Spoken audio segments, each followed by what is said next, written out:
Imagine this. It's the winter of 1849 in a small Massachusetts town. Snow buries the roads, the mills rattle all day, and death is everywhere. Families huddle together in grief, praying for answers, desperate for hope. And then, a pale 14-year-old girl with haunting green eyes stands in the back of a church, and speaks words no living child should ever know. This is the true beginning of the most disturbing fraud in American religious history. A story so shocking that the church itself buried the records for more than a century. Welcome to the dark gift of Emma Fitzgerald. Part 1. The Winter of Secrets. The year was 1849. Millbrook, Massachusetts was a cold, forgotten mill town with barely 800 souls. Its people worked long hours in the textile factories, their hands cracked from soap and dye, their lungs filled with dust. Snow and ice cut the town off from the rest of the world for months at a time. But death never stopped coming. Sickness, accidents, and starvation claimed lives in every family. By that winter, the graveyard behind St. Bridget's Catholic Church had more new crosses than anyone dared count. And at the center of this grief stood Father Cornelius Fitzgerald. He was a tall, silver-haired priest from Ireland, with sharp blue eyes that seemed to look straight into people's souls. The townsfolk trusted him. He had comforted them during epidemics, whispered the right words at the right time, and carried secrets from every confession. Some said he knew things no one could have told him. But Father Fitzgerald wasn't alone. Living with him was his brother's family, Patrick, a burly sawmill worker, Martha, his stern and sharp-eyed wife, and their daughter Emma.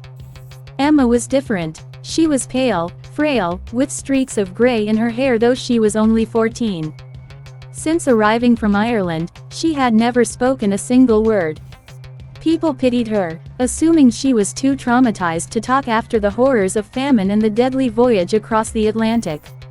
She swept the church floors, tended a small herb garden, and moved like a ghost through the town. Most forgot she was even there. Until that February morning. The collapse in the church. The air inside St. Bridget's was bitter cold that day. The congregation sat wrapped in shawls and coats, their breath visible as Father Fitzgerald preached about eternal rest. In the third pew sat Eleanor Hutchinson, a mother who had buried her 6-year-old son Thomas only 3 weeks earlier. Scarlet fever had taken him suddenly, and Eleanor's grief had been unbearable ever since. That morning, it broke her completely. In the middle of the sermon, she wailed, loud, raw, and heartbreaking.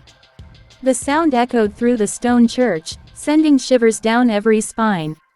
Men shifted uncomfortably. Women began to cry. Father Fitzgerald stepped down from the pulpit to comfort her, his voice gentle and calm. But before he reached her, a clear, melodic voice rang out from the very back of the church. Everyone turned. It was Emma. The first message. Her lips moved for the first time in 5 years. Thomas says not to cry, Mama, Emma said, her voice carrying like a bell. He says the angels are teaching him to read, just like you always wanted. Gasps filled the church. Emma's pale face glowed in the dim candlelight. Her green eyes seemed fixed on something invisible, as if she were listening to a voice no one else could hear. He says to tell you about the wooden horse he carved for Christmas, Emma continued softly. The one hidden under the floorboards in his room. He finished it just before the fever took him. He wants Mary to have it. Eleanor's face drained of color. Her hands shook. The wooden horse was real. No one else knew about it, not even her husband, yet Emma spoke of it as if Thomas himself had told her. The church went silent. Even Father Fitzgerald froze, his blue eyes watching Emma with a strange intensity. The whisper of belief. That moment changed everything. Within hours, the town buzzed with whispers. The mute girl speaks to the dead. Some dismissed it as coincidence. Others said it was a miracle, a gift from God given to ease their suffering.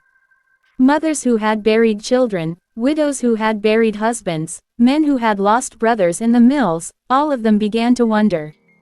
If Emma could speak with Thomas Hutchinson, could she speak with their loved ones too? By the next Sunday, a line of desperate families formed outside the church doors. They clutched coins, letters, and scraps of clothing from their dead. They begged Emma to give them one more word, one more message from the beyond.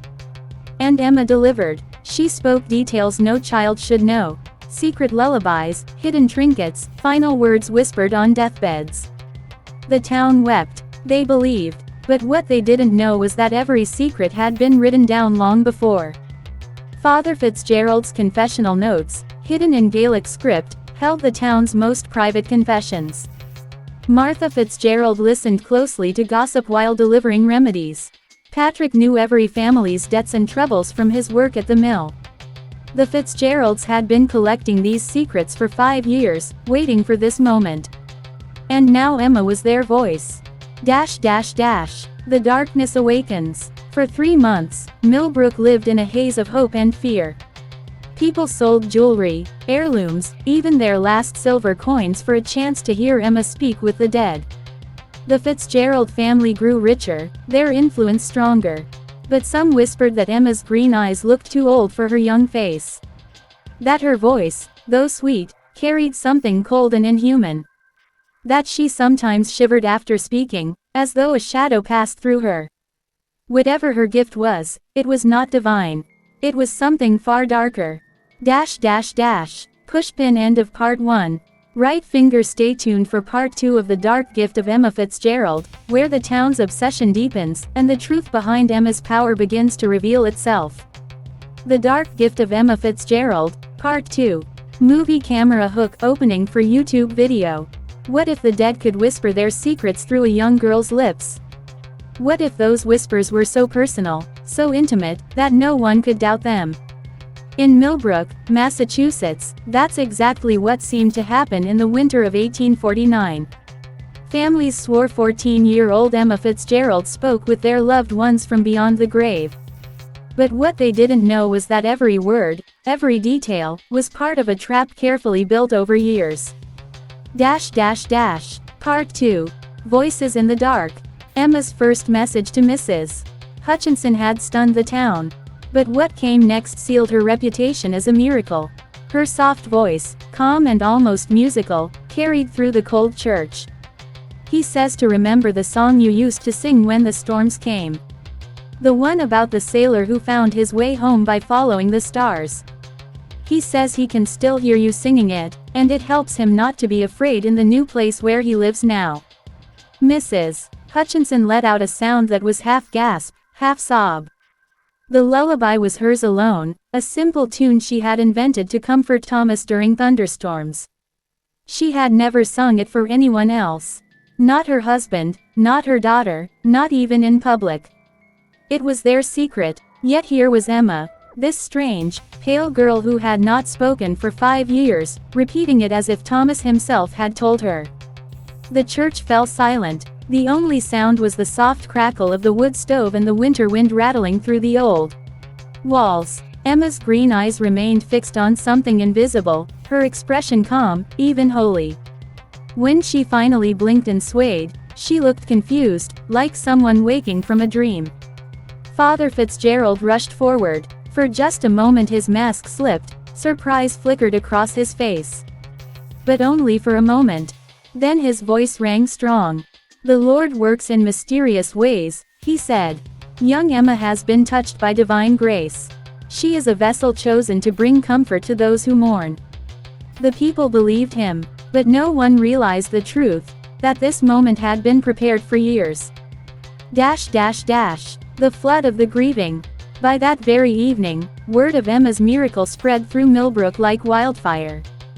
Families arrived at the rectory carrying small offerings, a silver thimble, a handful of coins, even a family Bible. Their faces showed one thing, desperation. "Please," they begged, "ask my husband if he's at peace. Please, can she reach my child? My brother, my mother." Emma's gifts never failed. For the Kowalski family, who had lost their patriarch in a mill accident, Emma said. He left tools for his grandson, wrapped in cloth under the barn floorboards. The family checked. The tools were there, exactly as described, with a note from the dead man hidden alongside. For Sarah McKenna, a widow, Emma spoke of their wedding night. The fumbling of buttons, the Irish blessing whispered in her ear, the scar on his shoulder she used to trace with her fingers. Sarah collapsed in tears. No outsider could have known these details. She pressed a silver locket into Emma's hand, whispering, "Thank you. Thank you." Each time Emma spoke, her confidence grew. Her voice carried strength. Her details became sharper. The families wept, prayed, and gave what little they had. And soon, word spread far beyond Millbrook. Families traveled from Boston, Hartford, even farther, bringing coins, jewelry, and desperate pleas. The network behind the miracle. What no one saw was the machine behind the miracle. Patrick Fitzgerald, Emma's uncle, worked the taverns and boarding houses. His burly, honest look made him the perfect listener. Men drank and spoke freely in his presence, never realizing he stored away every detail: debts, illnesses, affairs, hidden treasures. Martha Fitzgerald, Emma's aunt, wove herself into the lives of Millbrook's women. At quilting circles, childbirths, and tea gatherings, she became the trusted healer and confidant. Women whispered their fears, pregnancies, and secrets to her, never suspecting Martha's sharp memory. And Father Fitzgerald, his confessional became a vault of human weakness.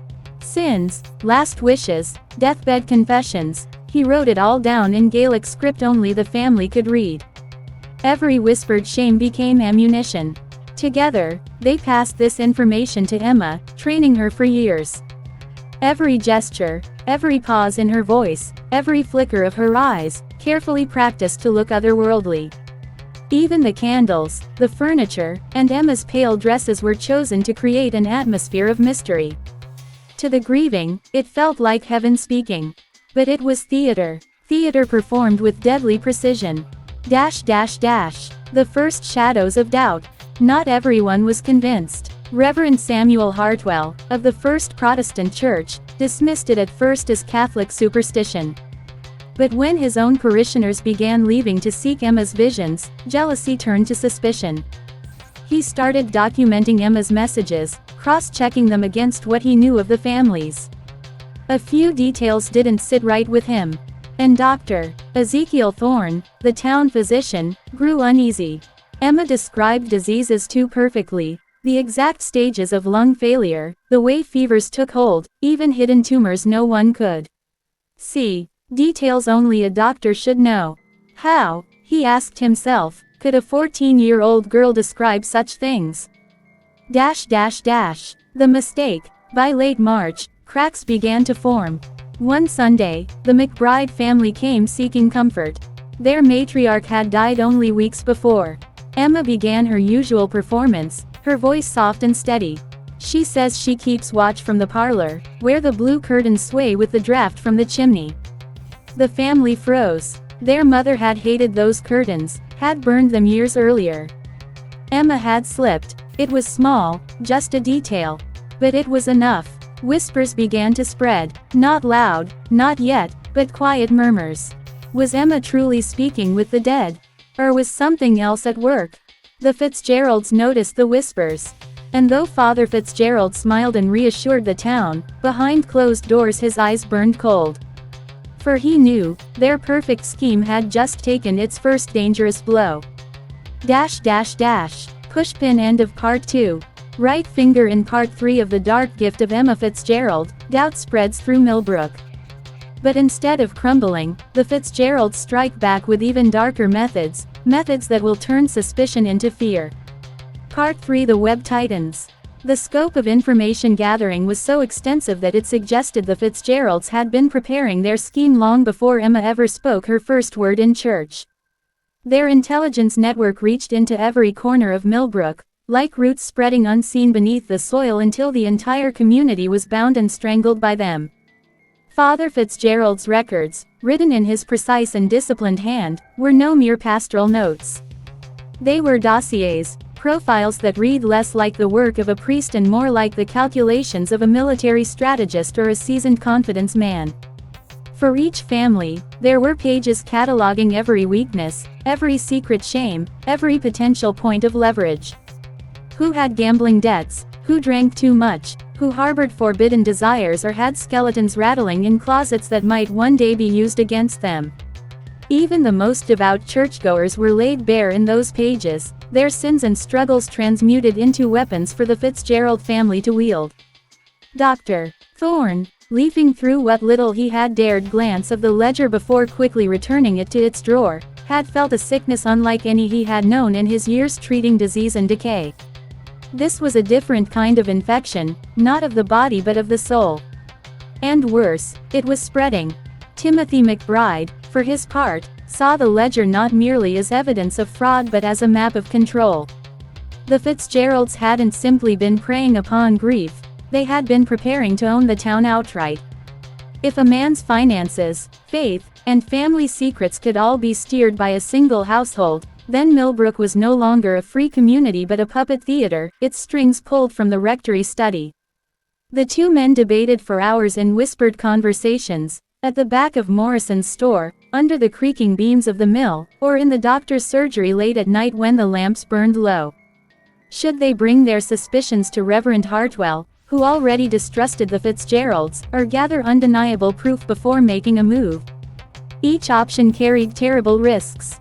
Hartwell was outspoken, but he lacked subtlety, and his Protestant flock was smaller than the Fitzgeralds' growing Catholic congregation. A premature accusation could backfire, leaving Thorne and Timothy branded as liars, or worse, enemies of God. And behind every conversation, behind every strategy, lurked the chilling possibility that the Fitzgeralds might be willing to silence dissenters permanently. Too many deaths in recent months bore the stench of poison, too. Many voices of doubt had been snuffed out like candles in a sudden gust. If they acted rashly, they might end up in the churchyard themselves, their epitaphs written by the very people they sought to expose. The breaking point came on a storm-swept evening in mid-April. Millbrook was shrouded in black clouds, the air thick with the smell of rain and electricity. Father Fitzgerald announced a special vigil service in honor of the miracle child, Emma, claiming she had received visions of impending trials that would test the town's faith. The church was packed, every bench groaning under the weight of bodies drawn more by curiosity and desperation than piety. Emma, pale and angelic in a simple white dress, was seated before the altar, her eyes closed, her lips moving in silent prayer. When she finally spoke, her voice carried with eerie clarity through the wooden rafters. "There is sin among us," she whispered, "sin that festers like a rot, threatening to poison our town. The spirits cry out for purity. They beg us to cast out the liars who would mock God's gift." Her words sent ripples of unease through the crowd.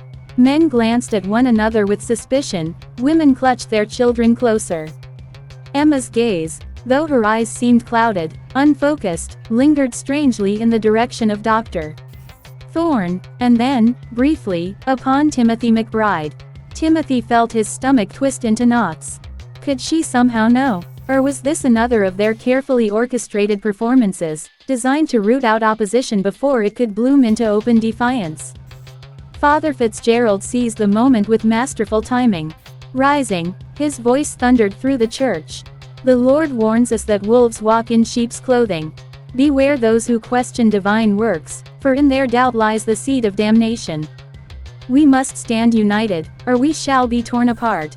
The atmosphere in the room turned dangerous, the line between religious fervor and mob hysteria growing perilously thin. Timothy and Dr. Thorne exchanged a look that confirmed what both already knew: the Fitzgeralds suspected them. And once suspicion had taken root, it would only be a matter of time before they became the next, unfortunate, victims of disease, accident, or sudden divine judgment. That night, after the congregation dispersed and thunder rolled over the hills, Timothy stole into the rectory under the cover of darkness. He had resolved to take the ledger itself, to secure undeniable proof that would expose the Fitzgeralds once and for all. Slipping through the back door, he found the study lit only by the dying embers of the hearth. The smell of ink and candle wax hung in the air. His hands trembled as he pulled open the heavy drawer where he had once glimpsed the terrible book. But the ledger was gone. In its place lay a single folded sheet of parchment. Unfolding it with dread, Timothy read the words written in Father Fitzgerald's precise script. A wise young man should know that curiosity can be fatal. The spirits see farther than you imagine. A floorboard creaked behind him. Timothy whirled, his heart hammering, but the room was empty save for the shadows thrown by the hearth. He fled into the night, the note crumpled in his fist, rain lashing his face as though the heavens themselves were warning him to abandon his crusade. The following morning, drive. Thorne found him pale and shaken, his usual sharp wit dulled by fear. Yet even in the grip of dread, Timothy's resolve had hardened. "They know," he whispered. "But that means we're close. Too close for them to remain patient." "Doctor." Thorne nodded grimly. "Then we must act quickly. Before they decide to write us into Emma's visions as the next sinners to be judged." But neither man could have foreseen the terror that awaited them in the weeks ahead, nor the way the Fitzgeralds' grip on Millbrook would twist tighter still, transforming doubt into paranoia, faith into frenzy, and neighbors into informants. For the Fitzgeralds had mastered not only deception, but fear itself, and fear was the deadliest poison of all. Word count. Approximately 1010. Would you like me to carry this forward into part 4 where Timothy and Dr. Thorne attempt to rally allies against the Fitzgeralds, but find themselves hunted instead? Part 4 The Widow's Trade. Mexico City, 1888. The city still whispered about the deaths. The papers called her La Viuda Negra, the Black Widow, though no one dared to say her real name aloud in the crowded cantinas. Guadalupe Martínez de Bejarano had buried 3 husbands, each one leaving her richer, her eyes always dry at the funerals. Neighbors crossed themselves when she walked past, yet they lowered their voices and never looked her in the eye. But Guadalupe was not done. Death was her companion, and money was her goal. By now, her house in the Santa Maria quarter was filled with fine carpets, porcelain vases, and silver utensils. Yet she remained unsatisfied. She wanted more land, more gold, more power. One evening, as she sat by the window, watching the carriages roll down the cobblestone street, a thought entered her mind. Why limit herself to husbands? Men were not the only ones who could be made to drink a cup laced with her bitter powders. The poor and the desperate came to her door often. Widows looking for work, soldiers needing a loan, servants searching for medicine. Guadalupe smiled at them, her hands folded gently like a saint's. She told them she could help. She offered food, drink, and kindness. And when they left her house, they often did not live to see the week's end. Her victims disappeared into the night of Mexico City, their names forgotten, their families left with nothing but questions. But Guadalupe remembered every one. One night, she sat with her maid, a timid young girl named Rosario. "Señora," Rosario whispered, her hands trembling as she poured hot chocolate, "people are saying terrible things about you." Guadalupe raised her dark eyes slowly. "And what did they say, child?" "That you," Rosario hesitated, biting her lip, "that you bring misfortune. That those who eat your food, they do not last long." For a long time, Guadalupe said nothing. The fire in the hearth cracked, shadows dancing along the walls. Then, she laughed softly. "Do you think so too, Rosario?" The girl shook her head quickly. "No, señora, I would never." "Good," Guadalupe interrupted, her voice sharp as a knife. "Because loyalty is all that protects you." Rosario lowered her gaze, praying silently. Weeks later, Guadalupe's eyes fell upon another man, Don Ignacio, a wealthy merchant who owned several shops in the city. He was tall, handsome, and proud. More importantly, he was rich. His warehouses overflowed with silk, spices, and barrels of pulque. Guadalupe visited his shop one afternoon, dressed in black lace with a veil over her face. She bought a bottle of perfume, speaking in a soft, sorrowful tone. "My husband left me alone in this world," she told him, her voice dripping with false sadness. "I carry only grief in my heart." Don Ignacio, charmed by her beauty, bowed politely. A woman such as you should not suffer alone, he said. And so the game began. Within months, Ignacio was often seen at Guadalupe's side. The city gossiped, but none dared confront her. By winter, they were married. But this marriage would not last. In December of 1888, Ignacio grew ill. He complained of burning pains in his stomach, of fevers that drenched his sheets. Doctors came, puzzled by his sudden decline. Guadalupe sat by his bed, feeding him soups and teas with her gentle hands. "Rest, my love," she whispered. "I will take care of you." But each sip he swallowed carried more of her hidden powders, ground so fine they vanished into the broth. Within days, Ignacio was dead. At the funeral, Guadalupe stood in black, her face veiled, shedding no tears. She received his wealth, his warehouses, his silver.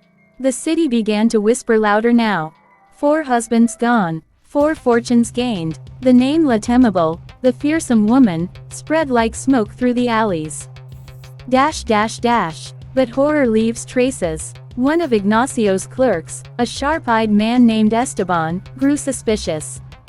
He had seen how quickly his master's health had failed, and how calm the widow remained. He began to ask questions. He spoke with Rosario, who had grown pale and fearful living under Guadalupe's roof. "Does she poison them?" Esteban whispered one night outside the church.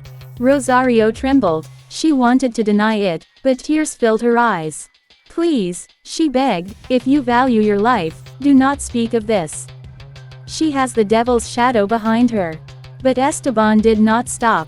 He carried his suspicions to a local priest, who had long heard rumors about the widow of Santa Maria. By early 1889, strange stories filled Mexico City. People claimed to see shadows moving in Guadalupe's windows late at night, even when the house should have been empty. Some swore they heard cries, low, choking sounds, like men begging for air.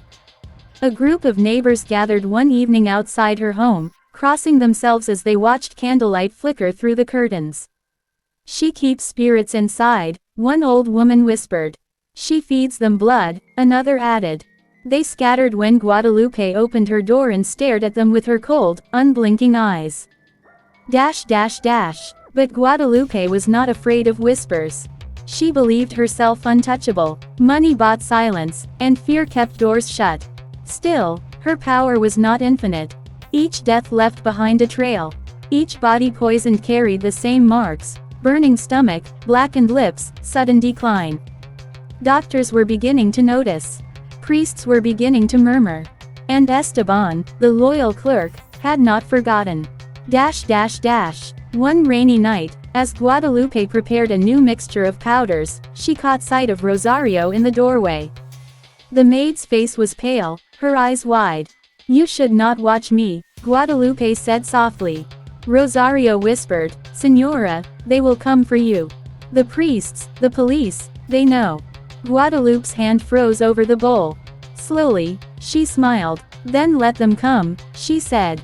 "They will find nothing but silence in this house." The fire hissed as rain struck the chimney. The shadows of the room grew longer, darker. And somewhere outside, Esteban watched her window, waiting for proof. He did not yet know that those who sought the widow's secrets rarely lived to tell them. Part 5: The Silent House. The house on Calle de las Vizcaínas looked ordinary from the outside. Its stone walls were cracked from age, its windows covered with lace curtains that swayed when the wind blew. But neighbors whispered that strange sounds came from inside. They said screams were swallowed by the night. They said shadows walked when Guadalupe was home. By 1889, people in Mexico City had begun to avoid that street. Vendors hurried past it, children were told never to play near it, and even policemen crossed to the other side. But still, the door of the house was never locked. Men came in willingly, poor, lonely, or desperate. Few were ever seen again. Inside, Guadalupe ruled in silence. She moved like a shadow herself, her long black dress brushing the floor. She never raised her voice, but her eyes were sharper than knives. She kept records in a little book, names written carefully: Ramon, Esteban, Felipe, Jorge. Next to some names was a cross, marking those who never left. Her 2 accomplices worked under her command. Rosa, the younger woman, lured men in with sweet words, pretending to be a friend or lover. Antonia, older and stronger, waited in the kitchen with a heavy wooden club. Guadalupe herself chose the men. She decided who lived, who died, and when. One evening, in September 1889, a man named Ignacio knocked on the door. He was a traveler from Puebla, carrying a small bag of silver coins. Rosa welcomed him with a smile. She told him he could rest for the night, eat warm food, and leave in the morning. Ignacio sat at the table, grateful. He never saw Antonia step out of the shadows. The blow came fast. Ignacio fell without a sound. Blood spread across the floorboards. Rosa looked away, but Guadalupe watched with cold eyes. She walked forward, bent down, and pulled the bag of coins from Ignacio's belt. "Another cross," she whispered, and wrote his name in her book. But the killings left marks on the house. The walls grew damp, as if the blood had soaked into the stones. Rats multiplied in the cellar, chewing on bones buried in shallow pits. Sometimes, at night, Rosa swore she heard whispering, voices of the dead, calling from the dark corners. Antonia laughed at her fear, but even she began to sleep with a candle beside her bed. The neighbors noticed the smell first. It was faint, like rotting meat carried by the breeze. They complained, but Guadalupe told them she had spoiled food in the kitchen. Then came the noises. A low thumping, like footsteps from beneath the floor, even when no one walked. Doors opened by themselves. Curtains moved though no window was open. One night, Rosa screamed. She said she saw Ignacio standing at the foot of her bed, his head cracked and bleeding, his mouth moving without sound. Antonia told her it was a dream, but Guadalupe did not speak. She only lit a candle and placed it on the table. By then, whispers about the house had reached the police. Officers came to the door, asking questions about missing men. Guadalupe greeted them calmly, offering bread and water. She told them she was a widow who rented rooms to travelers. The officers found nothing and left. But one of them, a young man named Officer Velasco, kept returning in secret. He watched the house at night, keeping notes of who went in and who never came out. In late October, a merchant disappeared after visiting the house. His family demanded answers. The police returned, this time in greater numbers. Guadalupe met them at the door again, her eyes cold but her smile polite. They searched the rooms and found nothing but clean sheets and quiet corners. Still, Velasco remained suspicious. The truth came by accident. A butcher's apprentice, walking home late one night, saw Antonia dragging a heavy sack to the back garden. The sack slipped, spilling out a hand. The boy ran to the police. Within hours, the house was surrounded. Inside, Guadalupe did not run. She sat in her chair, her book open before her. Rosa wept, begging for forgiveness, while Antonia gripped her club and cursed the boy who had watched her. Guadalupe only said, it was bound to end. When the police searched the house, they found shallow graves in the garden, bones stacked in the cellar, and bloodstains hidden beneath rugs. The little book was taken, every name a silent witness. The neighbors crowded outside, crossing themselves, whispering the word that spread like fire, asesina, murderess. But even as she was led away in chains, Guadalupe held her head high. She did not cry, did not beg, did not tremble. Some said she looked almost proud, as if the darkness that had lived in the house had now followed her into the streets. That night, the house was locked by the police.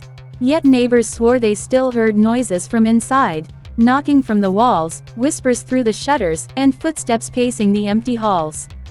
The house had belonged to death too long to rest in silence. La Temible, they called her now, the fearsome one. But some whispered another name, La Dama de las Sombras, the Lady of Shadows. For though she was gone, the shadow of her crimes lingered in Mexico City, heavy as the smell of blood on the wind. And the people knew, her story was not finished. Checkmark word count, approximately 1010. Would you like me to continue part 6 with the trial of Guadalupe, where her silence, her strange calmness, and the witnesses' testimonies turn the courtroom into a stage of fear? Part 6: The Widow's Trade. The summer of 1889 settled heavy over Mexico City. The air was hot, sticky, and filled with the smell of roasting corn from the street vendors. But inside the house of Guadalupe Martínez de Bejarano, whom the neighbors whispered about as Temible, the air was colder. It was not from the breeze. It was from the silence. Guadalupe had grown careful. Too many widows and abandoned children had begun to pass through her doors. Too many coffins had been carried out. Still, she needed money. The city was expensive, and her taste for fine dresses and silver jewelry did not stop. She had already buried 3 men in quick succession. The newspapers wrote strange little pieces about mysterious stomach fevers that killed strong men overnight. But no one dared to write her name. Not yet. Now, she had a new plan. One evening, Guadalupe invited Senora Ramirez, a lonely widow, into her home. The woman was small and frail, with gray hair tied back neatly. She clutched her rosary as though she was afraid to step inside. "Please," Guadalupe said sweetly, pulling out a chair. "You must eat. You look so thin." On the table sat a simple stew, steaming in clay bowls. The smell was strong, a mix of beef and herbs. But hidden in one bowl, stirred into the broth, was a fine white powder. It dissolved quickly, leaving no trace. Senora Ramirez hesitated. "You are too kind, Guadalupe." Guadalupe only smiled. She had learned not to rush. She knew how to act gentle, patient. That was why they called her Temible. Not because she shouted, but because she was quiet and calm, like a spider waiting for her prey to step into the web. As the widow lifted the spoon, Guadalupe watched closely. Each sip was another nail in the coffin. But what Guadalupe did not see was the shadow across the street. Don Cristobal, a city official, had grown suspicious of her. He had heard stories whispered in the cantinas, stories of women disappearing and of men who had courted her only to die within days. He had sent men to watch her house, but none had caught her in the act. Tonight, he had chosen to watch himself. Through the shutters, he saw the widow raise the spoon. He saw Guadalupe's stillness, the way she did not touch her own bowl. His hand tightened on his walking stick. But he did not move. Not yet. Later that night, the widow's cries woke the neighborhood. She twisted on Guadalupe's bed, sweating and gasping, her rosary slipping from her fingers. Guadalupe held her hand with false pity. "It is God's will," she whispered. By dawn, the woman was dead. Guadalupe had her servants carry the body out in silence. But Don Cristobal was waiting. The funeral was small. Only a priest, a few neighbors, and Guadalupe herself dressed in black. She shed tears that never touched her heart. Afterward, Don Cristobal approached her. "You have seen too many burials, Senora," he said softly. Guadalupe's eyes flashed, but she forced a smile. "What are you suggesting, Senor? That death seems to follow you like a shadow." She leaned close. "Death follows everyone. Perhaps it follows you next." The threat was clear, but Don Cristobal only nodded. He would need proof. He would wait. A week later, Guadalupe found her next victim. His name was Joaquin, a tailor with strong hands and a weak mind. He admired her beauty, even though whispers chased her everywhere she went. She welcomed him with sweet wine and slow songs played on her gramophone. He laughed nervously, drinking too much. She led him into the kitchen where another stew waited. But as she stirred the poison into the pot, she heard a knock at the door. It was Don Cristobal. Her smile did not falter. "Senor, what an honor. Please, come in." He stepped inside, his eyes scanning the table, the bowls, the nervous tailor. "Do not let me interrupt," he said. "I only wished to pay my respects."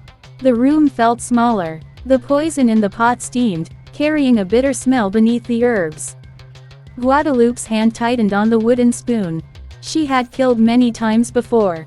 But this was different. Someone was watching. Someone who might not look away.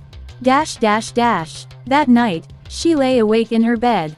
For the first time in years, sleep did not come easily. She thought of Don Cristobal's eyes, sharp, cold, patient. She thought of the tailor, who had left early, his smile nervous. What if Cristobal spoke to him? What if the man noticed the bitterness in the stew? The spider's web was trembling. The next morning, Guadalupe visited the market. She walked slowly among the stalls, her black dress sweeping the dust. People whispered, but no one spoke to her. They stepped aside as though she carried a sickness. She bought more herbs, more powders from the apothecary. The man behind the counter did not meet her eyes. He only handed her the paper packets quickly, as though he wanted her gone. "Le Temible," someone hissed behind her. She turned, but the voice was lost in the crowd. For the first time, she felt something she had not felt before. Fear. That night, she stood in her kitchen, staring at the packets of powder. Her hands shook. Her heart raced. Was the city finally turning against her? Did Don Cristobal have enough proof to arrest her? No, she told herself. He had nothing, only suspicion. She was too careful. But still, the shadows in the room seemed deeper. The silence heavier. She blew out the lamp and sat in the darkness. Somewhere outside, a dog howled. And for the first time, Guadalupe wondered if death might be waiting for her. Part 7: The Ghosts of Candelaria. The year was 1891, and Mexico City had grown restless. Whispers of murders linked to Guadalupe Martínez de Bejarano, Le Temible, still haunted the streets. Yet despite police searches and neighborhood patrols, she had never been caught. Many believed she had vanished into thin air. Others said she still walked among them, hiding in plain sight, waiting for her next victim. But in the district of Candelaria, where small homes stood close together and candles glowed through cracked windows, strange things began to happen. It was said that the victims of Le Temible had not found peace. Their spirits lingered, trapped between life and death. And those who dared to walk the narrow alleys at night often returned whispering about shadows that moved on their own, or about voices that called their names from the darkness. The washerwoman's tale. Maria, a washerwoman who worked by the canals, was the first to speak openly. One night, as she carried wet laundry back home, she swore she saw a figure sitting at the edge of the water. The woman wore a black shawl, her face hidden. Maria thought it was another washer resting, but when she stepped closer, the figure raised her head. The face was pale, swollen, and the eyes bulged unnaturally, as though the woman had drowned. Maria dropped her basket and ran, screaming that she had seen the ghost of one of Le Temible's victims. Her story spread quickly. Neighbors began locking their doors earlier, and families prayed longer at night. But fear was stronger than prayer, and soon no one dared to go near the canals after sunset.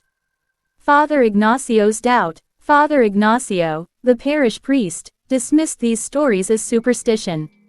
Evil is real, he told his flock, but ghosts are not wandering our streets.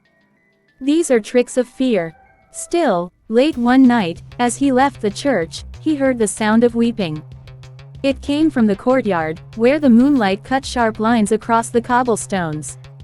"Who's there?" he called. The weeping stopped. Then, slowly, a figure appeared near the old well. It was a young girl, her dress torn, her hair wet as though she had just crawled out of the water. Father Ignacio froze. He knew her face. He had performed her funeral mass 2 years before, after her body was found poisoned in an abandoned house. She was one of Le Temible's victims. "Padre," the ghost whispered, her lips trembling. "She will never stop. She will never stop." Before Father Ignacio could reply, the girl faded into the night air. For the first time, the priest believed the rumors. And for the first time, he felt powerless. Guadalupe returns. Unknown to the people of Candelaria, Guadalupe had returned.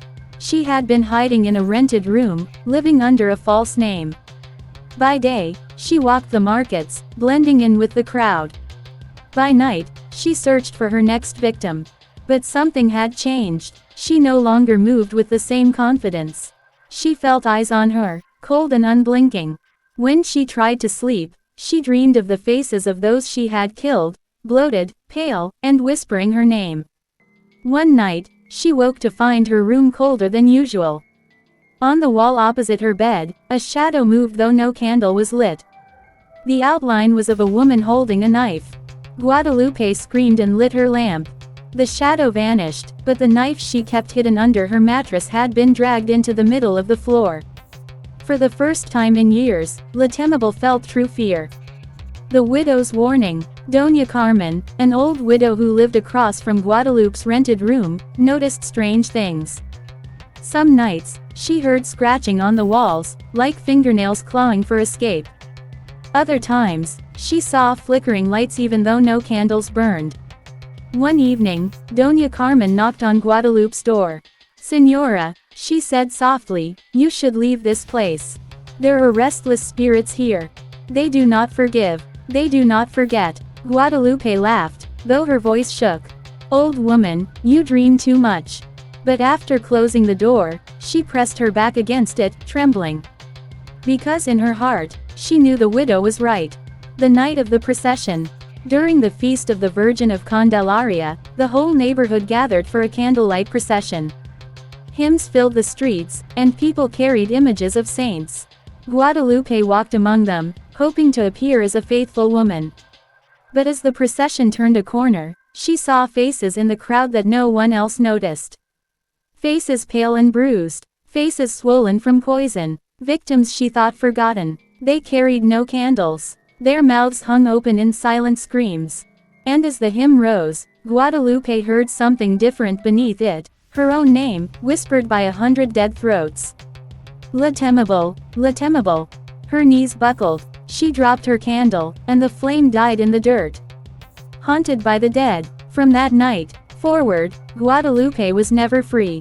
When she looked into mirrors, she saw not her own reflection but the faces of her victims. When she walked through markets, she heard footsteps behind her though no one was there. The ghosts of Candelaria did not rest. They followed her, closer each night, until she began to lose her mind. Neighbors whispered that she no longer ate, that she muttered to herself, that her once sharp eyes now darted in fear at every shadow. But no one dared accuse her aloud. For though she looked broken, she was still Temible, the woman who had killed without mercy. The final warning. One night, Doña Carmen heard screaming from Guadalupe's room. She rushed to the window and saw her neighbor thrashing in her sleep, clawing at invisible hands that seemed to choke her. When Guadalupe woke, her throat was bruised. She could not explain it. But she understood. The ghosts wanted her soul. And if she did not stop, if she did not repent, they would drag her down into darkness forever. Yet deep inside, Guadalupe knew something darker. Even if she wanted to stop, she could not. The hunger to kill was stronger than the fear of death.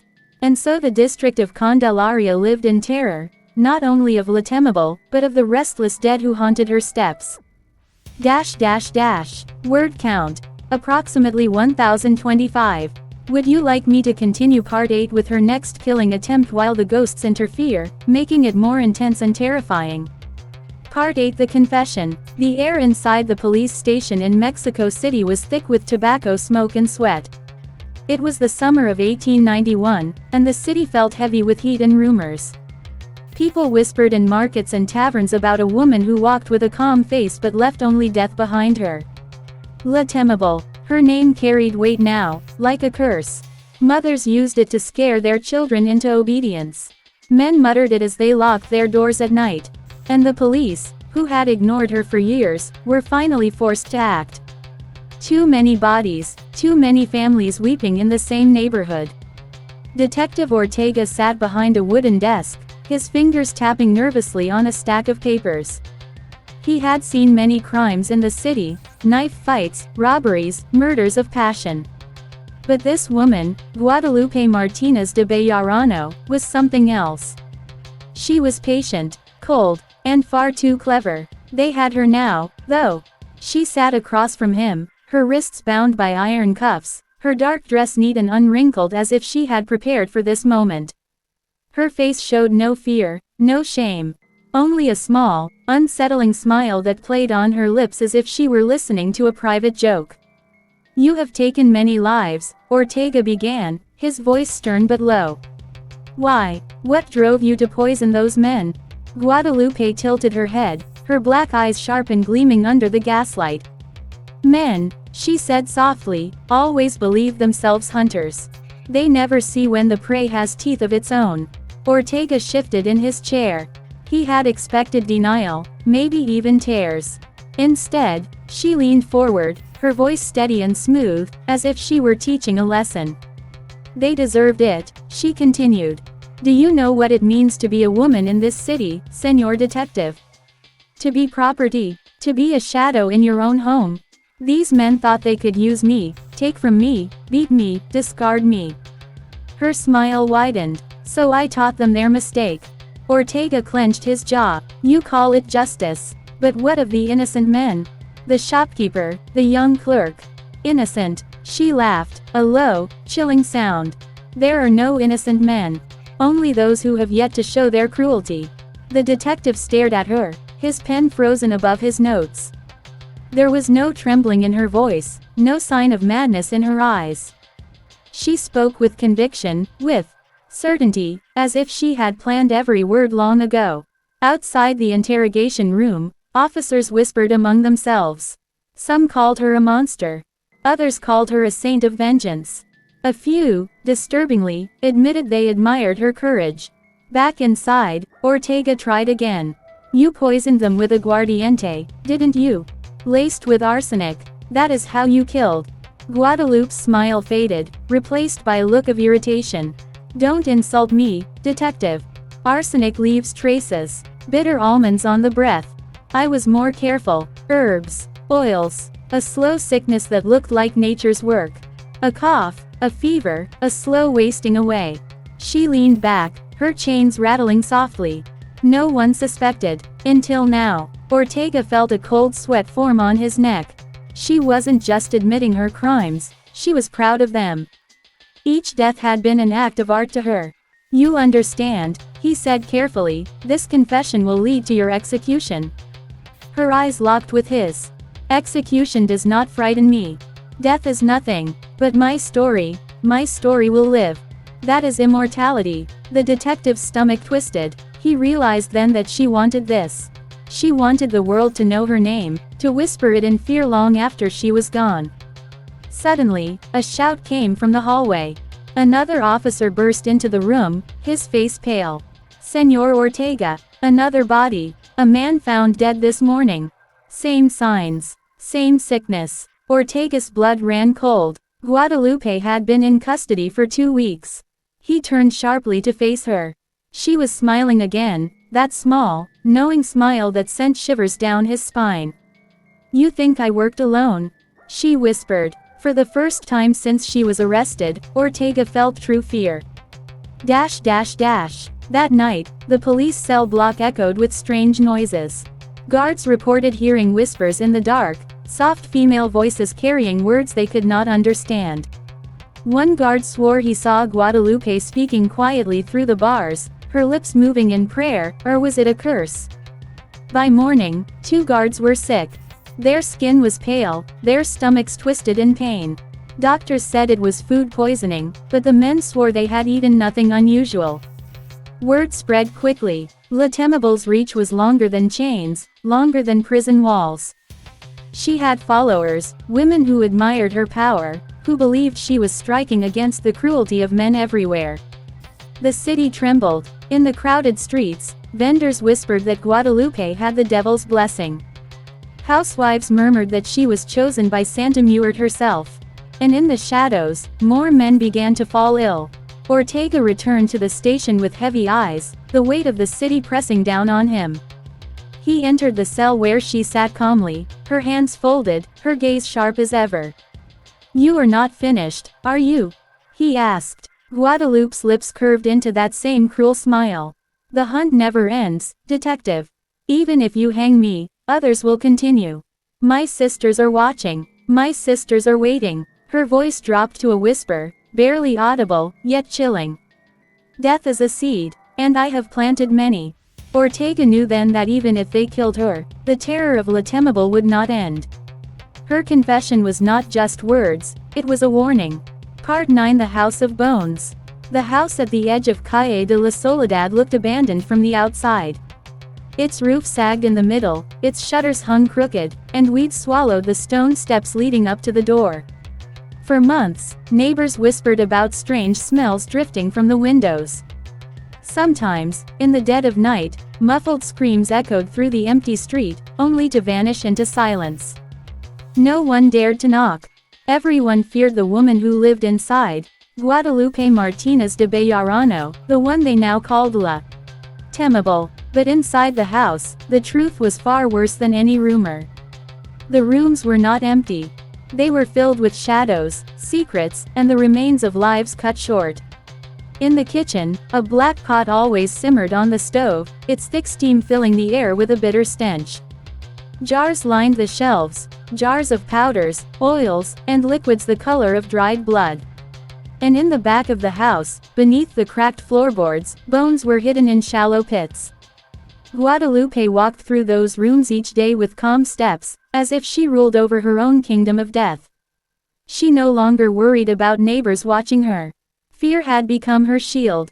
People might whisper, but no one dared act. Still, she felt the air tightening around her. More and more families came to her with desperate requests. A husband poisoned, a child silenced, an enemy removed. They paid her in coins, jewelry, or even livestock. And she delivered, always. But with every death, suspicion grew. Some families began to ask questions. Priests whispered her name in sermons, warning of women who consorted with the devil. Police officers exchanged uneasy glances, yet none dared confront her openly. One night in 1891, as the rain lashed the city, Guadalupe sat in her parlor, mixing powders with a small wooden spoon. Across from her, a young woman named Anna sat trembling. "My husband beats me," Anna confessed in a low voice. "I can't take it anymore. Please, give me something to end it." Guadalupe's lips curled into a thin smile. "You have come to the right place. But remember, once you take this path, you cannot return." Anna nodded quickly, her eyes wide with both fear and hope.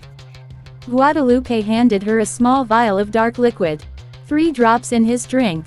By morning, his cruelty will be silenced forever. Anna clutched the vial, her hands shaking. She left in haste, never daring to look back. When the door shut, Guadalupe sat alone again, the firelight flickering across her face. But the silence in the house was not complete. From the back room came the faint sound of scratching. She turned her head sharply. The floorboards seemed to groan under invisible weight. She rose, carrying a candle, and walked toward the sound. The hallway stretched longer than it should have, shadows twisting against the walls. She paused before the locked door of the cellar. Slowly, she pressed her ear against the wood. The scratching grew louder. Then came a whisper, faint but unmistakable.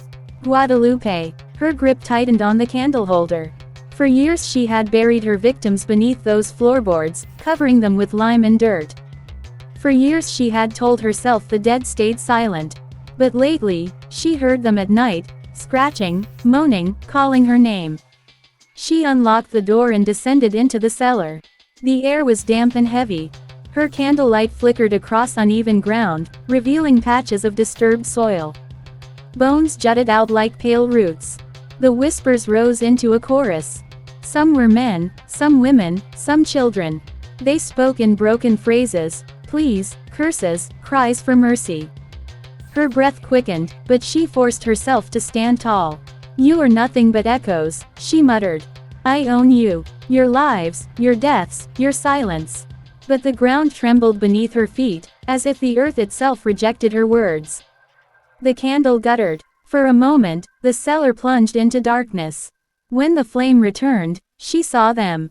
Figures stood in the corners of the room, thin, gray, hollow-eyed.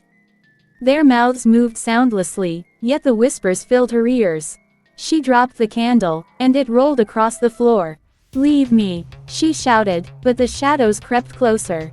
She fled up the stairs, slamming the cellar door behind her. The whispers followed, rising through the walls, into the rooms, into her very skull. She staggered into the parlor and sank into a chair, clutching her head. That night, Guadalupe could not sleep. She sat upright until dawn, waiting for silence that never came. The next morning, news spread across the neighborhood.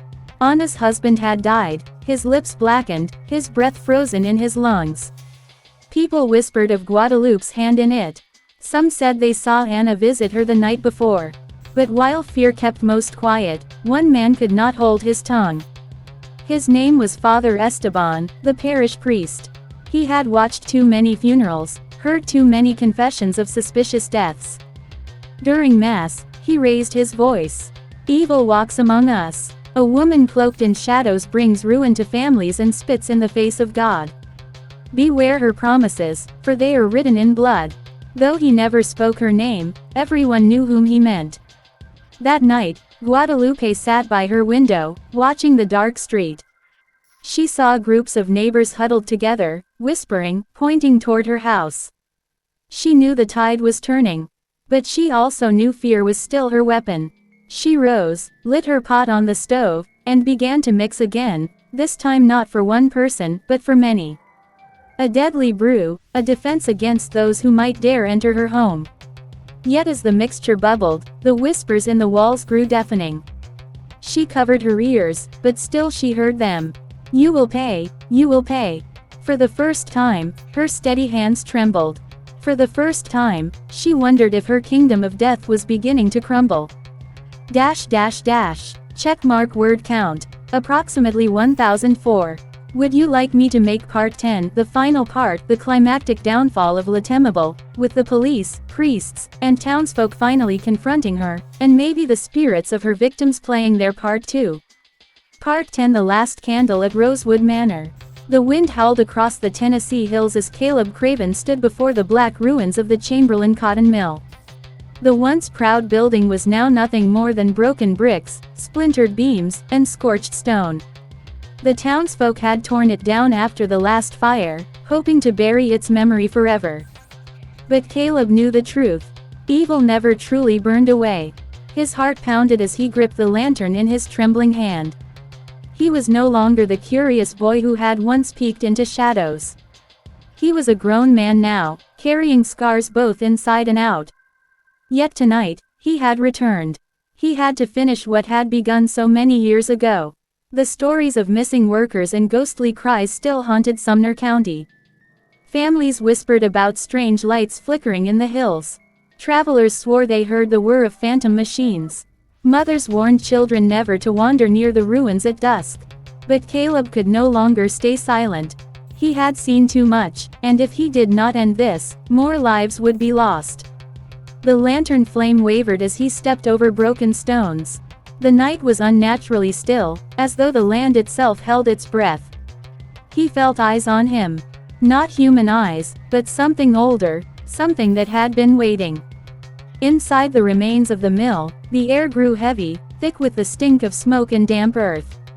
Caleb heard the faint creak of a wheel turning, though there were no machines left standing. He raised the lantern higher. Its glow revealed claw-like scratches burned into the floorboards that somehow survived the fire. They formed a circle, a ritual. The memory of the workers' screams filled Caleb's ears, though no one was there. "Show yourself," Caleb whispered, though fear made his voice crack.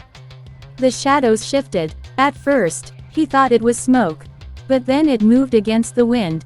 A shape rose from the center of the circle, tall, thin, with arms too long and a face hidden in darkness. Its voice was like the groan of rusted metal. "You should not have returned, child of the mill," it said. Caleb's knees almost gave way, but he forced himself to stay upright. "You took my father. You took my neighbors. You fed on their blood and their labor. But tonight, it ends." The creature laughed, a sound like chains snapping. "End? There is no end. The mill is not stone and wood. It is hunger. As long as men bleed, as long as greed grows, I will never die." Caleb's lantern flickered wildly, nearly going out. He remembered the journal he had found hidden beneath the church altar years ago, the writings of Sister Agnes, the only one who had dared oppose the rituals. Her final words had been clear: light is the only chain strong enough to bind the darkness. His shaking hand reached into his coat pocket. Inside was a stub of an old candle, taken from the convent ruins. It was the last piece of holy wax he had. If the words were true, this was his only chance. The creature crept closer, its limbs bending in impossible ways. "You cannot fight me," it whispered. "Your family's blood is already mine." Caleb struck a match. The small flame hissed to life, weak yet stubborn. He touched it to the candle, and in an instant, a pure, white glow burst forth. Unlike the lantern's trembling light, this flame burned steady. Strong. The creature screamed, its shadow twisting violently. The ground trembled beneath Caleb's boots. He held the candle high, his voice rising above the roar of the night. "By the light, I bind you. By the blood of the innocent, I send you back." The walls shook as if the mill still lived. The shadow fought, thrashing, clawing at the air, trying to smother the flame. But the candlelight spread, filling the ruins, pouring into every crack and corner. For the first time, the air felt warm instead of heavy. The creature's form cracked like shattered glass. Its scream echoed across the valley, so loud it seemed the heavens themselves would split. And then, silence. When Caleb opened his eyes, the ruins were still again. The circle of scratches was gone, burned away. Only ash remained where the shadow had stood. The candle burned steady in his hand, its wax dripping slowly. For the first time in years, Caleb felt the weight on his chest lift. The mill's curse had been broken. But as he turned to leave, his lantern caught a glimpse of something carved into the last standing wall. Fresh words, scratched deep into the stone. "Light fades. Hunger waits." Caleb's heart went cold. The evil was gone, but not destroyed. It would return, somewhere, someday. He stepped out into the night, the stars above brighter than he had ever seen. He whispered a silent prayer for the souls lost to the mill, and for those yet to face the darkness. As long as stories were told, people would remember. And maybe remembering was the strongest weapon of all. Caleb walked away from the ruins, the candle still burning in his hand. A reminder. A warning. The Chamberlain cotton mill was no more, but its shadow lingered in every whisper of the wind. And sometimes, late at night, if you listened closely, you could still hear the faint turn of a wheel. Check mark if you enjoyed this chilling journey through the Chamberlain cotton mill. Don't forget to subscribe for more horror stories, share this tale with friends who love a good scare, and comment below with your thoughts. Do you believe evil can ever truly be destroyed? Or does it only hide, waiting for the right moment to rise again?